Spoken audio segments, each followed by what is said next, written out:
Okay, if I can have your attention, please, we'll try to get started so that everyone can eat lunch on time. So we'll let everybody have a moment to find a seat. You ever heard of the snail barber?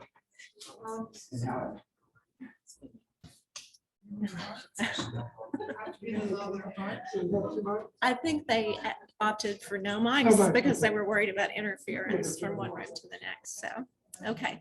So we'll get started, and thank you all for being here.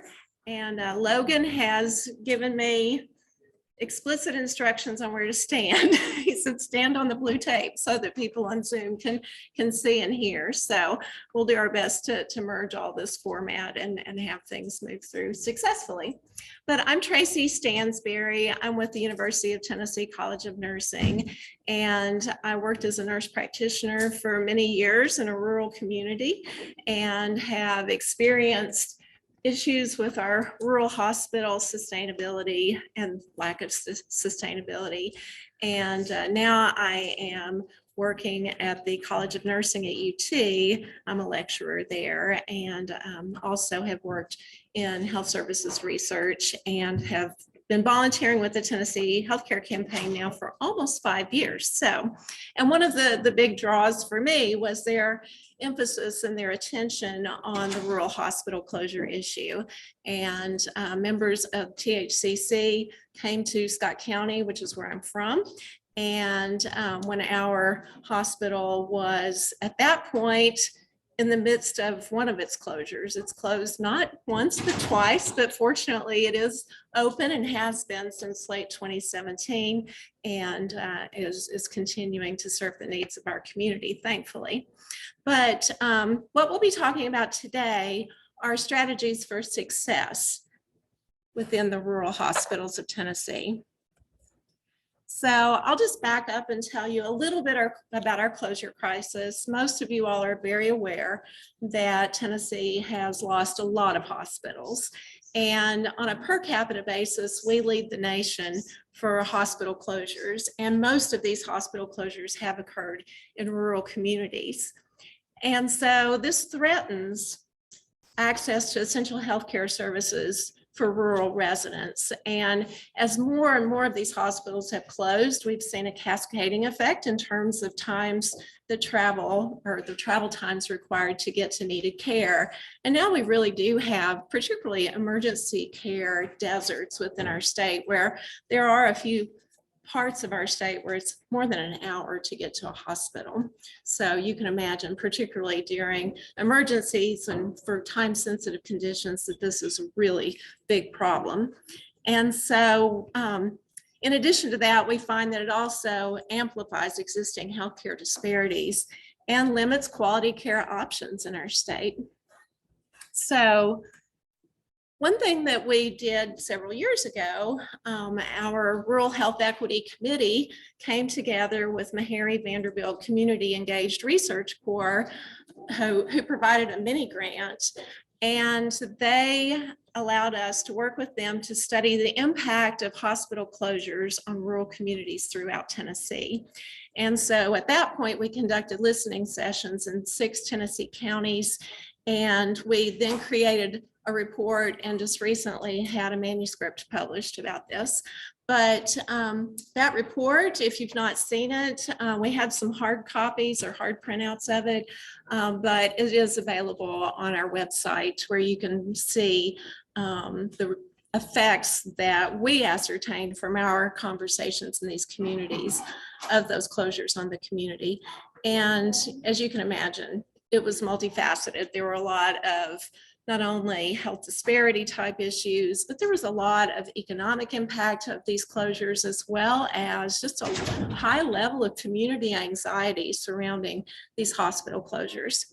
So after we did that report, and we've disseminated it widely, we decided, well, we have hospitals that seem to be weathering the storm. So what is it that they're doing? What are things that we can learn from them as they continue to serve the needs of the community? And okay, Logan's working here with me. So what we've done this year is we've pulled together interviews within 5 separate communities. And we didn't just look at Tennessee this time. We wanted to look at a small rural hospital in a Medicaid expansion state. And so we did also conduct an interview or two at Barberville, Kentucky. So that was, very interesting to gain some insights as to maybe some of the differences within a Medicaid expansion state. And so our research questions for this current study were: what state or local government strategies supported hospital survival or transition to essential services? And what community strategies aided survival or transition to other essential services?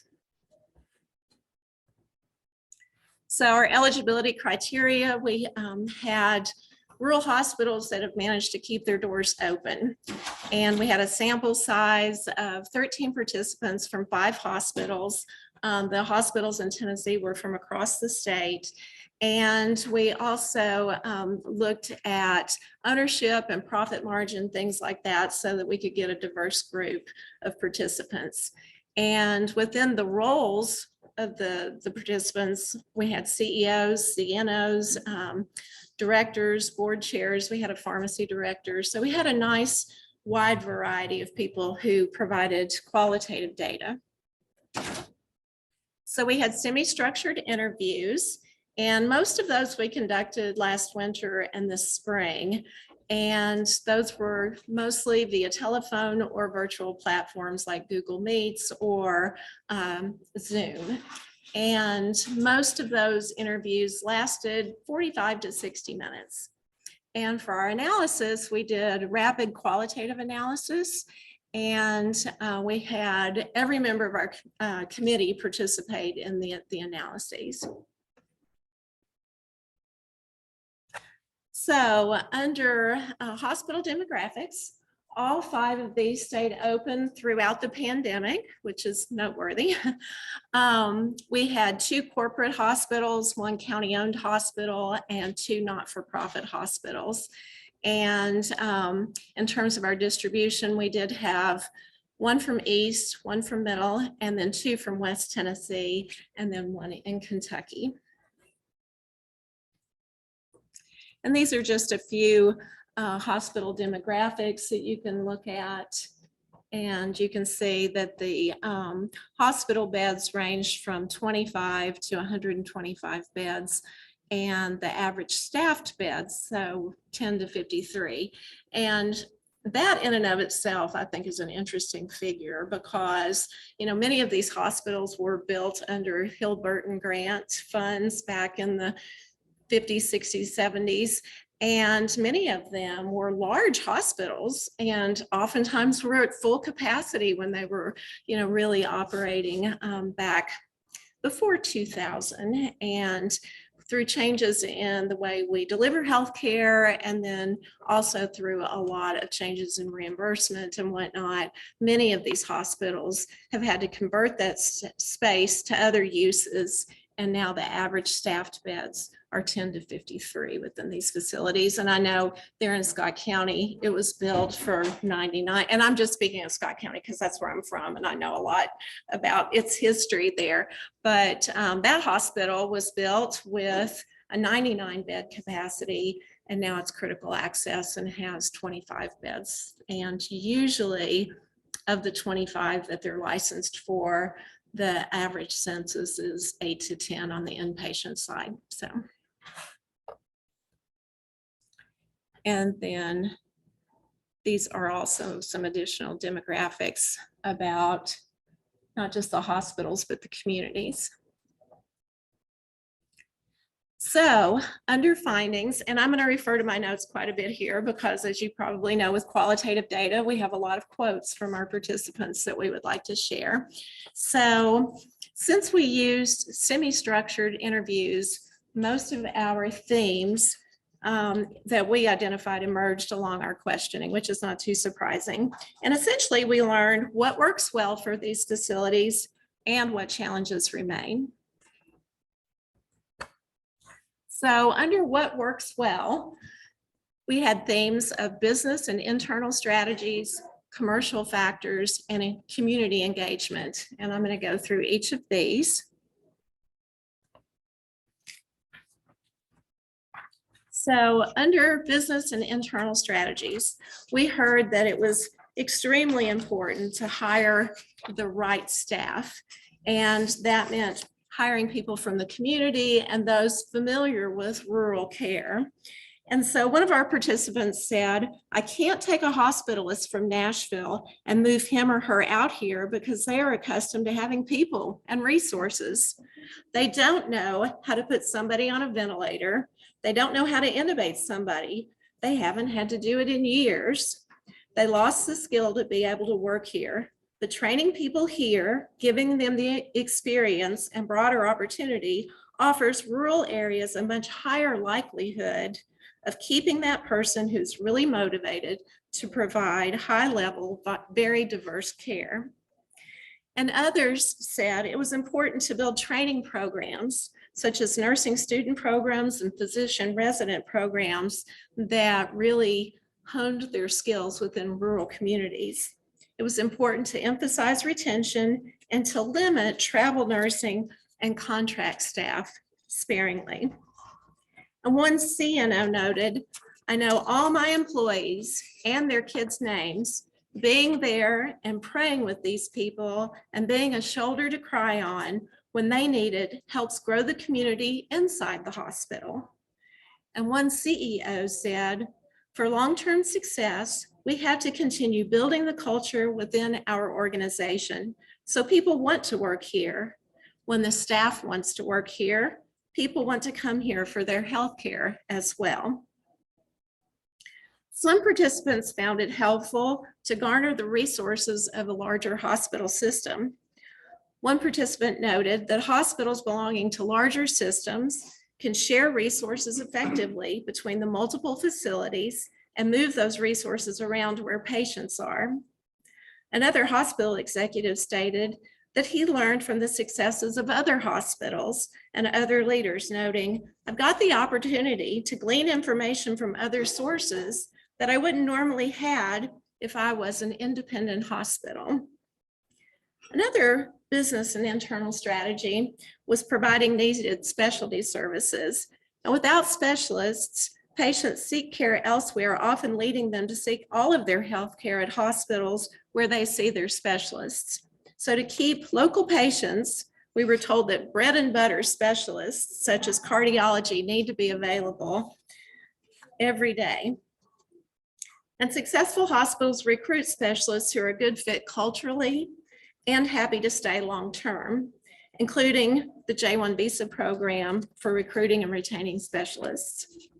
And we also heard about many of these hospitals that saw the value of expanding their specialty care services, and women's health was particularly one of those areas. I know there's been a lot of press about how many hospitals are closing their labor and delivery, but a lot of hospitals have also lost like mammography and whatnot. So many of these hospitals are really trying to expand their women's health services.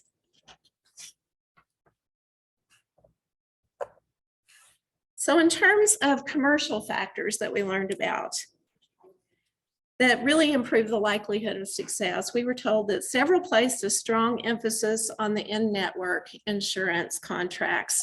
What we've seen with some of the hospitals in Tennessee is that they really struggled to be in network with some of the, particularly if there's an industry in town, if you can't be in network with that industry's health insurance, then many of those people are going to bypass that hospital, which puts that hospital at risk. So that's really one understandably important commercial factor that they found very beneficial.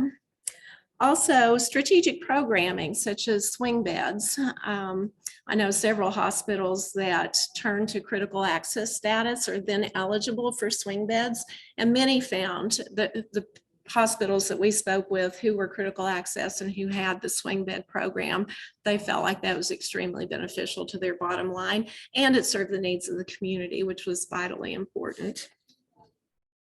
And they said it was very important to procure their supplies and medical equipment within the community's means. So while everybody would like the biggest and fanciest, newest type technology, that may not be economically feasible. So the hospitals that have remained open, they found that, really paying attention to that and getting the value from what they spent was really important. And then others stated the value of finding competent management that holds the good of the institution and its community as central values. And then community engagement strategies were extremely important. And I thought this was one of the really interesting parts of our conversations with these different participants. One CEO explained, "A big part of my job was not only being here in this office at this desk, but was getting involved in the community." Other interviewees echoed that sentiment, and they cited the importance of involvement with all kinds of community groups, such as Kiwanis and Rotary Club, Chambers of Commerce, and local community boards. And these interviewees emphasized the importance of organizing events within the community. So some of them had job and health fairs, vaccination days, and health education events such as stroke awareness and AED training. And one CEO also noted that he hosted a Paint the Town Pink event every October for breast cancer awareness. And this same interviewee said, "If you don't live in the community, you're not at those events and you're not seen out and about. As a result, you're not seen as part of the community, and the loyalty and the relationships aren't there." Another hospital found that its strong community relationships resulted in one of those essential insurance contracts that I mentioned earlier, that they could not seem to close on their own. And this CEO explained, "We got that contract signed with Blue Cross, not because of anything I did, but it was because of what the local community did. And they called the governor's office, they called the insurance commissioner, and we were able to do that because of our relationships within the local community."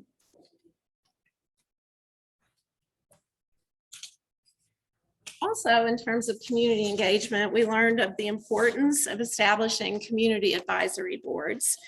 And the interviewees found this essential to maintaining a solid presence within the community. One parent company CEO noted their success was very much about local control, stating, "The advisory board is extremely important to us." And another CEO explained the importance of the hospital's advisory board relationship and how it relates to the more extensive health system. "We have a local advisory board, and ours is made up of 12 community members, bankers, retired teachers. I have somebody from the health department. I have a nurse practitioner on there.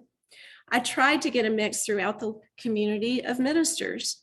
We meet quarterly, and then our council chooses one person to sit on the health system's regional advisory council, which also meets quarterly. And then that regional advisory council chooses a member to serve on the health system board.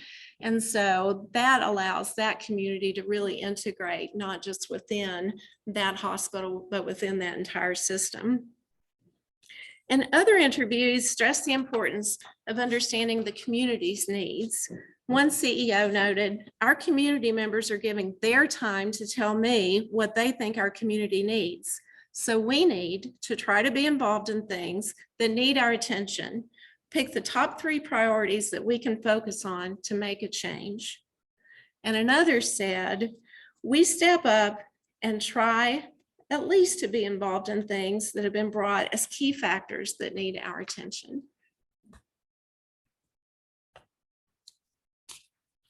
So, as you can imagine, though, there are ongoing challenges. And so while the hospitals were open for business, the providers, staff, and administrators that we interviewed were concerned about the challenges that their facilities face in providing ongoing care. In other words, they were surviving, but not always thriving. And several of the challenges that we heard about were community demographics, specialty care, staffing, and also the challenges in providing and meeting the needs for behavioral health and mental health care, and also in dealing with the substance abuse problems that we see. So under community demographics, we learned that high unemployment, crime, violence, and poverty rates, a large uninsured population, and high proportions of Medicare and Medicaid patients made it difficult to receive adequate reimbursement and to make up for uncompensated care.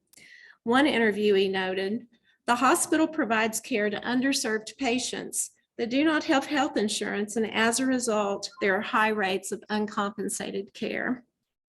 And another noted, the second problem that we have is that there are only 3 TennCare providers. One is Amerigroup, one's United, and one is Blue Care. Amerigroup and United pay, they don't pay great, but they're enough. But Blue Cross Blue Shield pays about 50% below what the other 2 pay. So that was definitely a challenge that we'll talk about more in a bit. Also, staffing shortages of qualified healthcare nurses were an ongoing challenge, particularly nurses, and we know there's a nursing shortage, and the pandemic really hit the nursing community hard. So one CNO noted, the biggest challenge that we're seeing is keeping nursing staff. We have big healthcare systems offering 3 times what nurses are making here. In a critical access hospital, we can't pay that and survive. And another noted that rural hospitals' unique demands require providers with specific skills to handle diverse and unpredictable trauma cases. This participant said, you never know what's going to come your way. You have to be prepared for everything. And also revisiting this idea about specialty care, one interviewee noted, it's very difficult to get a number of specialists to come into town because they don't have a colleague to call. It can be hard to manage, and so many specialists like to have colleagues in the same specialty to bounce things off of and to take care of patients. And another, also going back to this women's health idea, said that OB care is so cost prohibitive from an insurance standpoint and liability standpoint, you rarely see these critical access hospitals do that. So all of these, again, were big challenges. And then also participants noted a dire need for substance abuse and mental health services. One participant said, mental health care is absent everywhere, but particularly in rural America. Many interviewees saw a need to offer geriatric psychiatric inpatient beds and other inpatient psych beds, and also detox programs, including therapy via medication assisted therapy, and also in treating neonatal abstinence syndrome. Interviewees revealed the significant barriers they face. One said, half of my ER beds are filled with people who threaten to kill themselves. And another said, there are 127 patients on the waiting list of the regional mental health facility. So these interviewees said that they were working with their communities to create solutions to these problems, but that they recognize the need for policy changes to facilitate sustainable long-term solutions. So this is where we're going to turn the program a little differently. And so this is kind of your turn to break out. We'd like for you all, if you would, to maybe break into 2 or 3 groups and just have a discussion about what you think local communities should be doing. If they have a hospital, how do those communities support the hospital better? And then what should state and federal governments be doing to allow these hospitals to remain in operation and hopefully go from surviving to thriving within their communities, but also so that communities without hospitals can meet the essential needs of their communities. So if you would. Just let them talk. Yeah, if you want to just talk at your tables, that's fine. Or if I see we have just two at this table, so if you would like to share in the conversation, then we'll reconvene in just a few minutes. And I'd love to get your feedback, and then we'll go through what our participants told us that they felt like were good, or what recommendations they would like to see enacted from a policy standpoint. So don't be shy. And those of you on Zoom, if you want to have a chat conversation, then I think that would be helpful. And Claire is going to monitor the chat. So if you have any feedback, we'd love to hear it.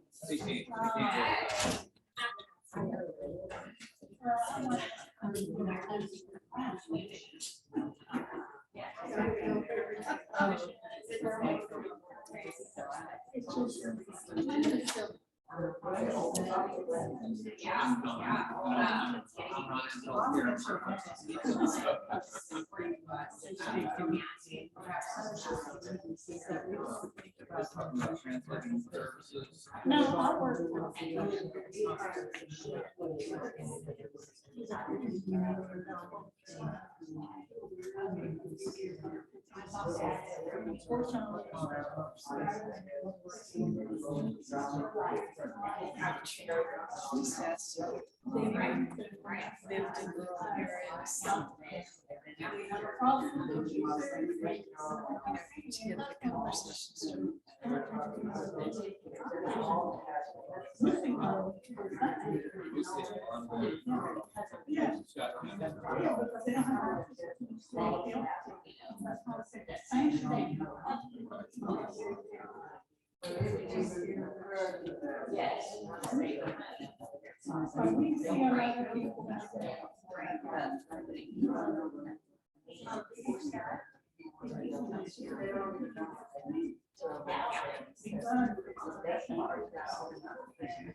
Since Sylvia muted her computer, does anyone else hear me? I mean, okay, well, maybe we can have a conversation ourselves. So.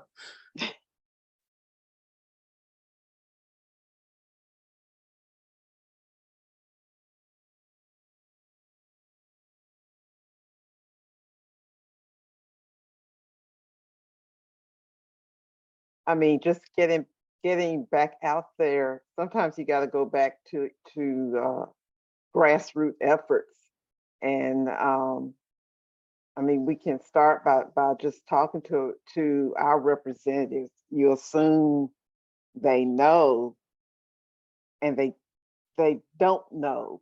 You would think with the positions that they are in that they would be in more touch with the community.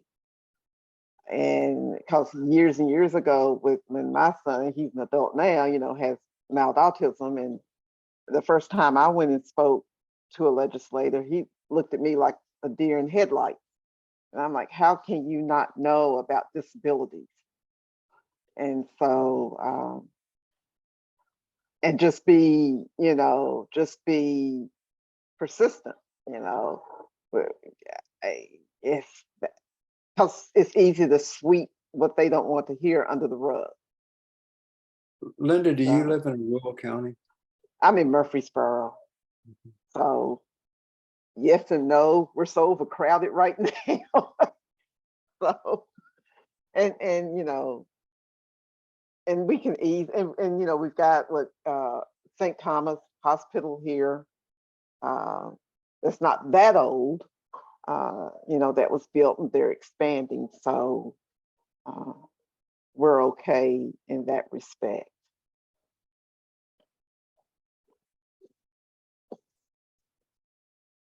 But where I work, people are, because I work at Tennessee Disability Pathfinder, and we cover all 95 counties.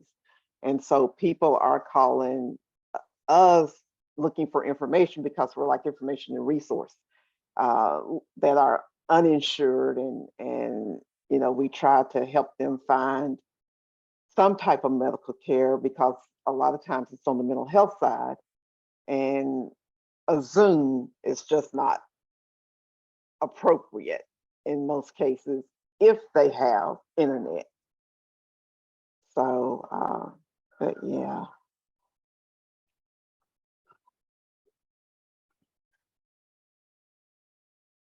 We just have to flood the state, the I state was of Tennessee. Yeah, I was shocked when I heard Sylvia say that in one particular rural hospital that Blue Cross Blue Shield paid half of what the other managed care organizations were reimbursing. I'm not surprised, to be honest with you, because the program we've got our son in which he's been in since 2016, to receive different types, of assistance, like in job employment. Hey everybody, this is Christian. Oh, sorry, Linda, I didn't mean to interrupt you. She kind of threw an audible at us with doing the discussions among the group. I'm glad to hear that you guys are having a good discussion. So I just wanted to make sure everybody felt open and if they wanted to unmute or to join. So thank you. Okay. But in that program, it's called ECF, or Employment Community First Choices. They're allowed however many thousands of dollars, and this is through TennCare each year. So like when COVID hit, what happened to that money? For services we don't, we're not, or we weren't receiving because, lack of workers. Where's all that extra thousands of dollars per service? So, of course, you're not going to find out the answer. Somebody higher up would have to find out. I don't know. Just got to get somebody to get in there and try and find out the answers for where all this money is going. I have, this is Linda Sherrill. I'm with Protect My Care and Forward Tennessee, and I work with a constituency of medical professional advocates. You may see us at the Capitol advocating for all sorts of stuff. This week we've been advocating for gun safety. But I hear anecdotally from those providers these complaints about Blue Cross Blue Shield sort of behaving badly when it comes to Medicaid reimbursement. And it occurs to me that the ones who know that are only those providers that are involved in their practices as partners and maybe have meetings where they see the bottom line. Many healthcare providers, I think, work as employees and maybe don't see that issue. So thank you for bringing this up, Tony. It's sort of confirmation of what I'm hearing anecdotally about Blue Cross Blue Shield. It's almost like the bully in the room. They can, because they're so big, they can do what they want to do.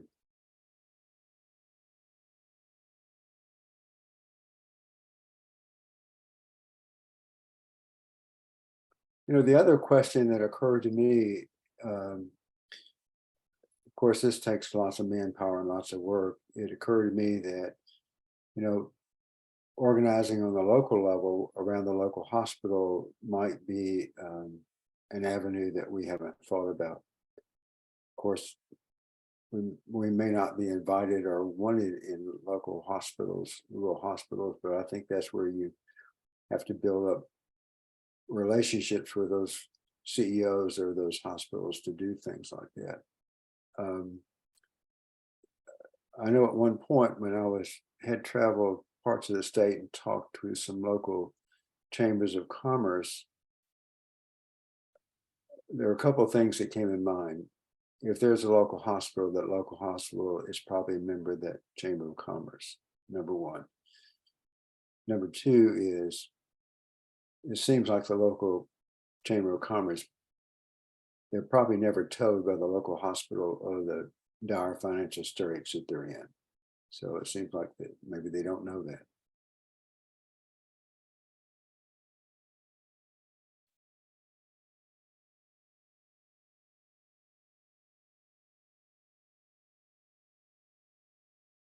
I wasn't aware of these, and I guess every 2 or 3 year assessments, community assessments that hospitals are required to do. So that might be one avenue for, you know, involving and engaging the community.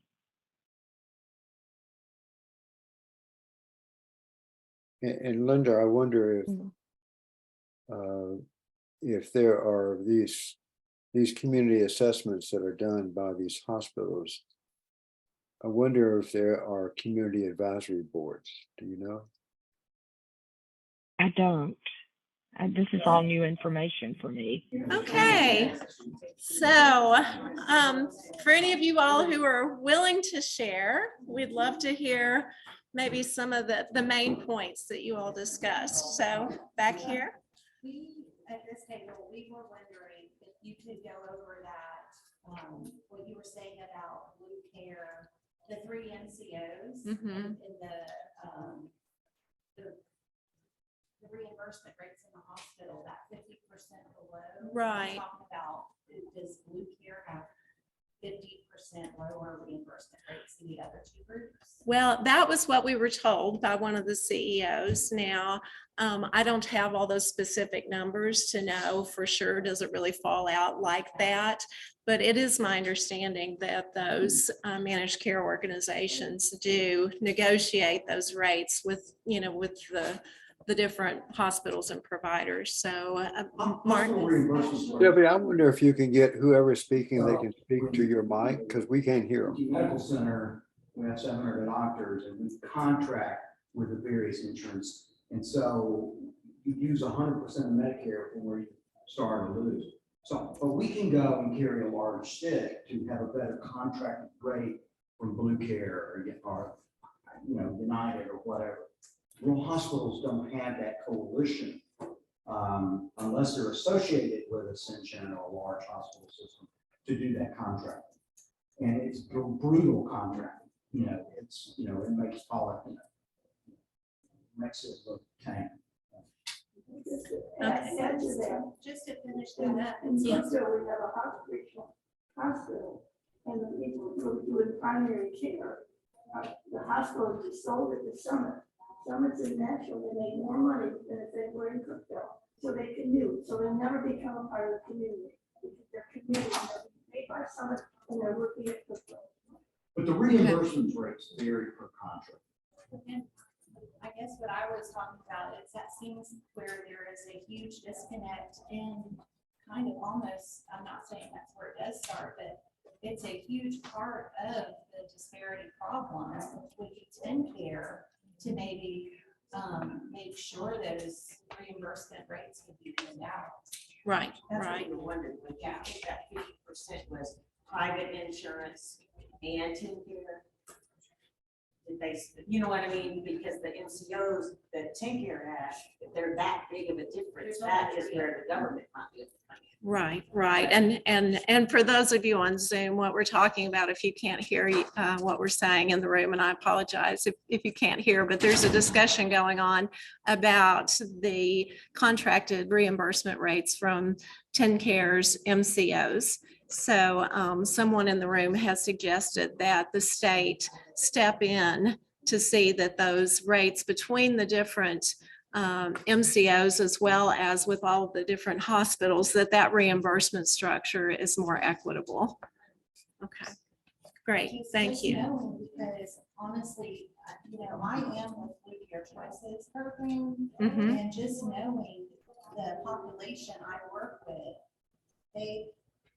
that's a huge, health and equity.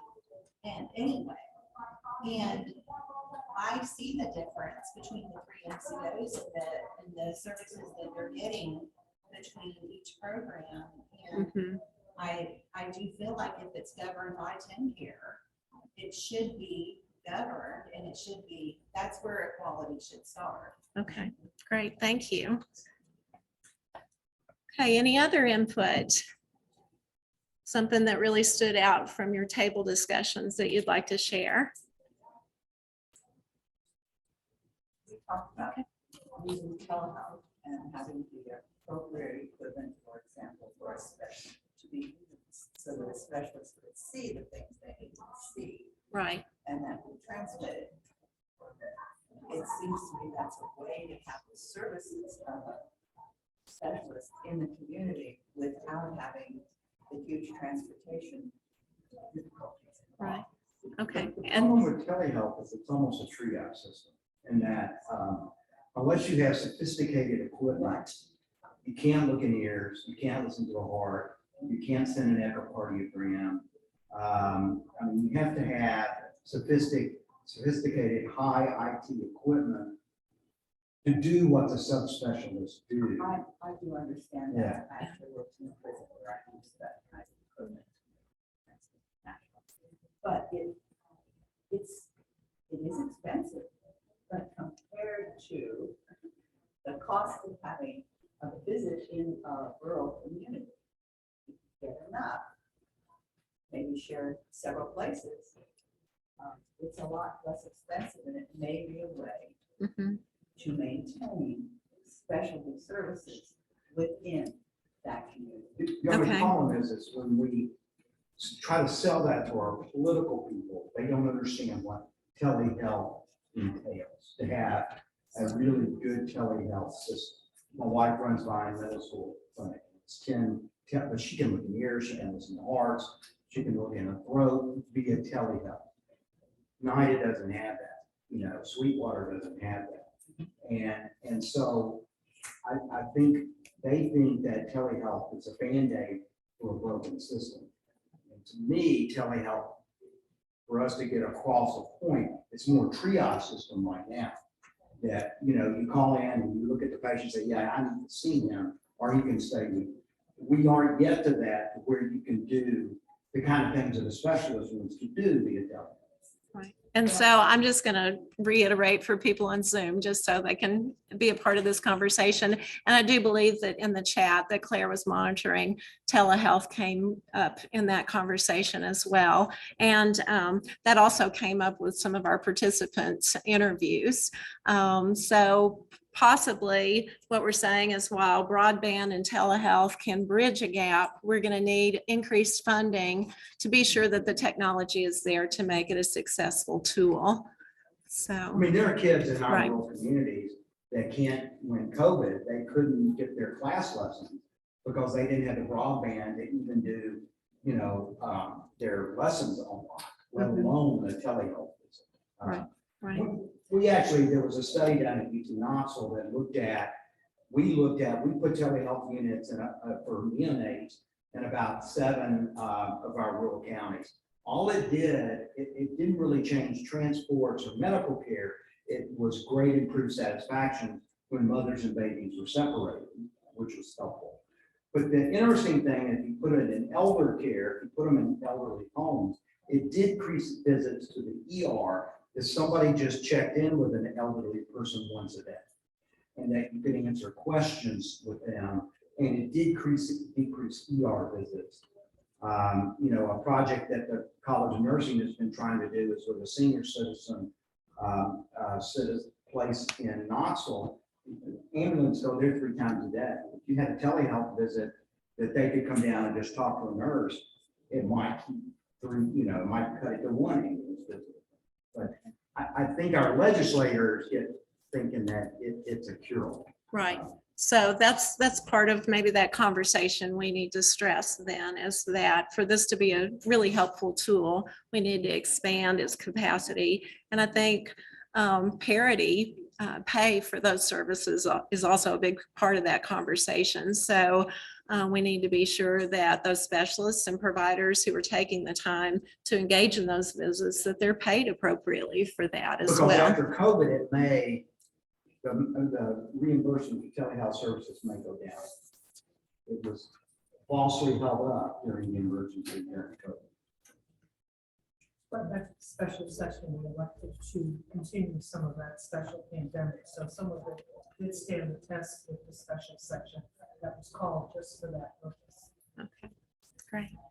So another thought back here, and then I'll just review briefly what some of the folks in the chat said, and then we'll go also across some of what our interviewees said. So. Just got one more thing we were talking about, and that was when, with the idea of expanding Medicaid and with the federal money coming in, that would be more coming in, is there a restriction on that money as to where it would go? Do you need to have focus on the rural equipment needed in some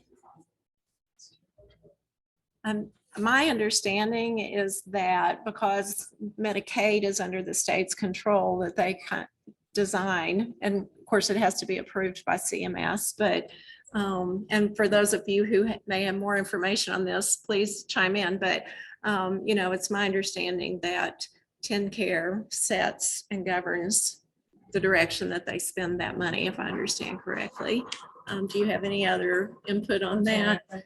Oh, that's okay. Just that TennCare would be able to decide if they wanted to, at some point, put more money toward telehealth technologies and that sort of thing. They define the basic services, what's covered for the basic population, and states can look at covering additional services. Great. Okay. Thank you. Thanks. Okay. And I think Claire had a few notes from the chat. I'll just briefly go over. Telehealth was one of them. And I think one of the others was enable rural communities to come together with calls about these policy issues. And so maybe orchestrate collective type conversations about the problems and solutions. And I know that's something that THCC has talked about in some of our committee meetings and whatnot as well.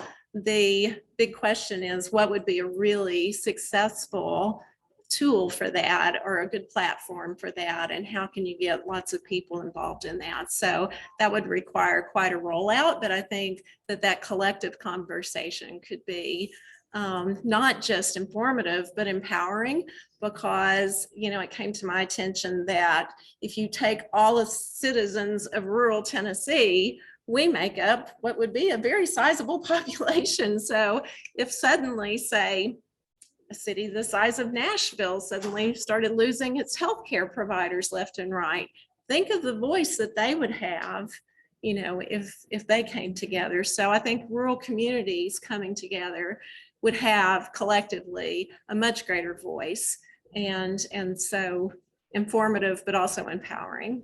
Yes. We have 2 examples of that in this state, back to the mid-70s, and that's a regionalization of perinatal care, obstetrical care, and regionalization of trauma care.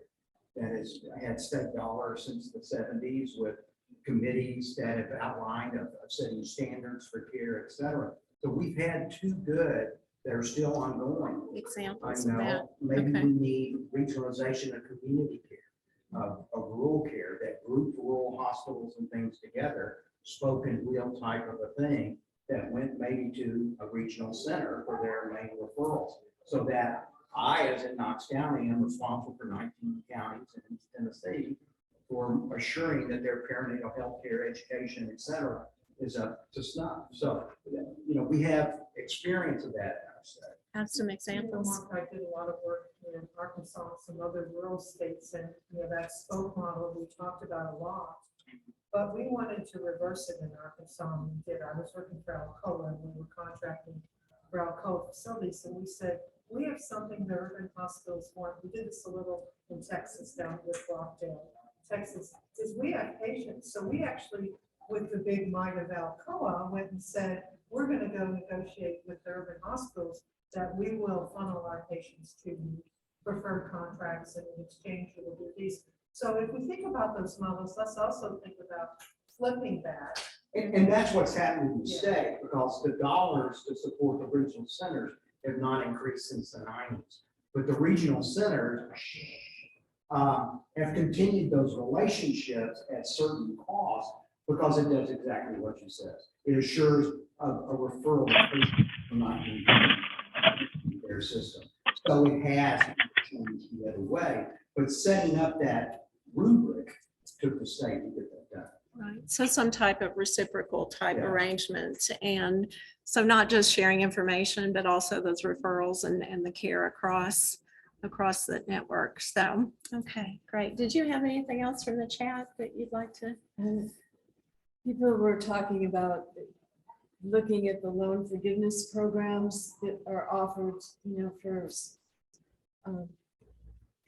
for medical providers and nurses, and trying to look at ways of extending them. Right now, if you sign up for loan forgiveness, I think your commitment is 2 or 3 years in a rural community. That's really not long enough to establish relationships or a practice even.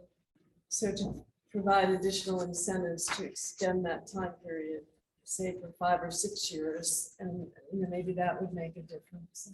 Okay, this is our time. Let's flip it, because what we look at when we look at the rural research, some of it says that rather than extending time on the back end, is extend time on the front end, and make sure that people that are going to have to repay a federal loan, that they actually do some of their clinical time when they're in school or in the community, to get a full picture of what it's like to be a rural healthcare provider, right. to get embedded in the community. So again, a lot of these ideas have been around, but I think we have to step back and say, what have we learned from the evidence, and how can we make that work? One of the largest corporations that owns neonatologists, owns 50% of neonatologists, is pediatrics. And that's what they started doing with financial incentives. Instead of just recruiting people when they were in their fellowship, they recruited people when they were a junior in college or a senior in college. So they were paying them a stipend through college, residency, and fellowship to get them to come and become a neonatologist in a certain area. So I think that reverse is a great idea. Okay, great. Thank you. And we'll do one more from the floor, or 2 more rather. And I was saying that the state has recently done something about that with the number of residencies that we have. We took a bunch of money and said that we could have more residencies, but they have to be in rural communities. And it's for general family practitioners. right. And then, millions, like $12 million. It's like, Right. I do think they're doing it, but for the physicians, the thing is, how do you do it for some of the other Right. Right. other care providers? Great. And I'll just reiterate quickly for Zoom, that was a statement saying that the state has made some inroads into providing additional funding for students who are wanting to go into the rural areas to practice. So last question from the floor or statement, and then I'll just go over the last few remarks I have. So I've seen when programs have funded a nurse to go through college. And then she has to provide 2 years in a rural area. What happens, and I've read some of it, is they put too much on her, and she's committed to 2 years. She could not get out of that contract. And she's stressed out because they're giving her so much, she's doing so many hours, so many sick patients, that it's not working, and she's got to repay the loan that she's taken because she didn't want to work there anymore. So I think that's a real issue. You've got to read the fine print if you're going to sign up for 2 years Okay, and you can't get out of it. right, right. Okay, thank you. Important to know. Okay, well, I'll just briefly go through what we heard from our participants on things that they believe would help. We've already covered several of these, so I'm not going to go through the entire list of quotes, but of course, one of the biggest things we heard was Medicaid expansion so that it would reduce the uncompensated care burden. But I think what we need to see within that is being sure then that those contracts are equitable and that they are feasible for those rural hospitals and rural providers. And so that was also something we heard. One of the participants said Medicaid expansion would have been glorious. And then beyond that, then others did suggest, while we have this topic of Medicare and Medicaid, we really need to visit the reimbursement formulas, and we want to be sure that those are equitable to rural communities. Also, let's see, we talked about telemedicine. We talked about networking, and so one of the suggestions we heard about was networking existing hospitals and then addressing some of the care deserts. And one thing that we've talked about in our committee is the possibility of a statewide call system that would allow providers within the rural communities, when they need to move someone to a higher level of care, that they could go on to the system and say, I have a patient that needs this care, route us the right direction. And then that should be reciprocal, so that whenever that patient who's at that tertiary care center, maybe that higher level of care, when they're ready to step down, have that reciprocal transfer back to the community so that those swing beds are utilized, for instance, for rehab care after, say, a major surgery at a larger hospital system. And then that evens out the patient load across the state and also is much more sustainable, and it's better for those patients to be back in their communities when they're able to get back there. Then we've also had the idea of providing technical assistance to hospitals and financial grants to help them build their service lines. And that kind of goes back to that telehealth conversation and financing that type of technology. But I think that goes beyond just telehealth. I think that there are lots of different avenues that funding would be beneficial.